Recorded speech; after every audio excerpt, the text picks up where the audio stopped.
AIDSO AIDYO AIMSS ni kathalai mungbai Ishwarchandra Bidyasagar ni 134tm thৈমানি সাল পালাইলাইখা তাং সালো কাছে পান্দানি বিসংতৈ আগরতলানি বটতলা আমচাyo AIDSO AIDYO AIMSS ni kathalai mungbai Ishwarchandra Bidyasagar ni mangpliwa khum trang kanrui khum sarui tei boromya farmani bisingtui bini 134tm thৈমানি সাল পালাইলাইখা আগরতলানি বটতলা আমচাyo tei bini langma tongsani khlai kalangjak samung homung rokno bahaino muitok khlailaikha bini thৈমানি সাল পালাইলাইmani bisingtui abai baksa bini langma tongsani kebengmung rokno norui जों सासाखाय गासै फाइमानि कक रंनो बाहायनो मुइतो ख्लाइ खुकाय कक नारख्लाइखा जत मानजागनाय आदंर आज 29 जुलाई ভারতবর্ষের নবজাগরণের পথিকৃৎ প্রাণপুরুষ এবং আধুনিক শিক্ষার প্রচলন ধর্মনিরপেক্ষ বৈজ্ঞানিক গণতান্ত্রিক শিক্ষার যে চিন্তা উনি করেছিলেন মহান মানুষ ঈশ্বরচন্দ্র বিদ্যাসাগরের 134তম প্রয়াণ দিবস আমরা সারা দেশব্যাপী যথাযোগ্য মর্যাদার সহিত AIDSO ছাত্র সংগঠন AIDIO যুব সংগঠন AIMSS যৌথভাবে সারা দেশব্যাপী এই দিনটি পালন করছি। আজকে আমরা আগরতলাতে ও বটতলায় এই মহান মানুষটির ছবিতে পুষ্পার্ঘ অর্পণের মধ্য দিয়ে আমরা ছোট পরিসরে সাংস্কৃতিক অনুষ্ঠান করছি এবং আমরা বলতে চাইছি যে এই মহান মানুষ ঈশ্বরচন্দ্র বিদ্যাসাগর যে স্বপ্ন দেখেছিলেন যে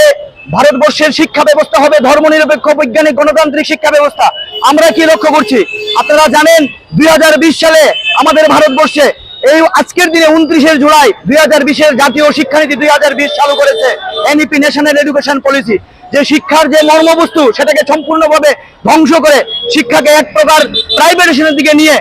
সম্পূর্ণভাবে শিক্ষাকে ধ্বংসের পরিকল্পনা করেছে। আজকে আমরা তার বিরুদ্ধে আওয়াজ তুলছি যে ভারতবর্ষের শিক্ষা ব্যবস্থাকে বাঁচাতে হলে আজকে ঈশ্বরচন্দ্র বিদ্যাসাগরের যে স্বপ্ন সেই স্বপ্নকে পাথেয় করে ছাত্র যুব সমাজকে আন্দোলন করা দরকার। আমরা আজকে কি লক্ষ্য করছি আজকে স্কুল শিক্ষা ধ্বংসের পথে। আপনারা জানেন রাজ্যে 500-র উপরে স্কুল বন্ধ করে দিচ্ছে, তাহলে গরিব ঘরের ছেলেমেয়েরা তাদের শিক্ষা ব্যবস্থা কি হবে? আজকে সম্পূর্ণরূপে শিক্ষা ব্যবস্থা ধ্বংস হচ্ছে। অথচ বিদ্যাসাগর মশাই চেয়েছিলেন যে ভারতবর্ষের শিক্ষা ব্যবস্থা সকলের জন্য সমানভাবে হোক, কিন্তু আজকে আমরা লক্ষ্য করছি যে সমস্ত রূপে শিক্ষার যে একের পর এক শিক্ষারূপে আক্রমণ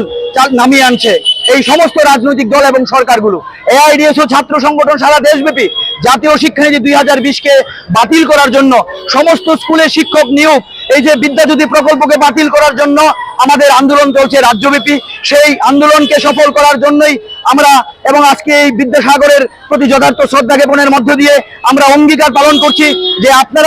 আমরাও এই শিক্ষাকে বাঁচানোর জন্য সকলে এগিয়ে আসা দরকার। আমি রামপ্রসাদ আচার্য, রাজ্য সম্পাদক AIDSO, তার পাশাপাশি সমস্ত ছাত্র অভিভাবকদের কাছে আমরা আবেদন রাখবো আজকের দিনে বিদ্যাসাগরের ছবিতে ফুল দিয়ে শ্রদ্ধা নিবেদন করুন, বিদ্যাসাগর সম্পর্কে সকলের কাছে নিয়ে যান, এই আশা আকাঙ্ক্ষা রেখেই আপনার সামনে আমার এই বক্তব্য।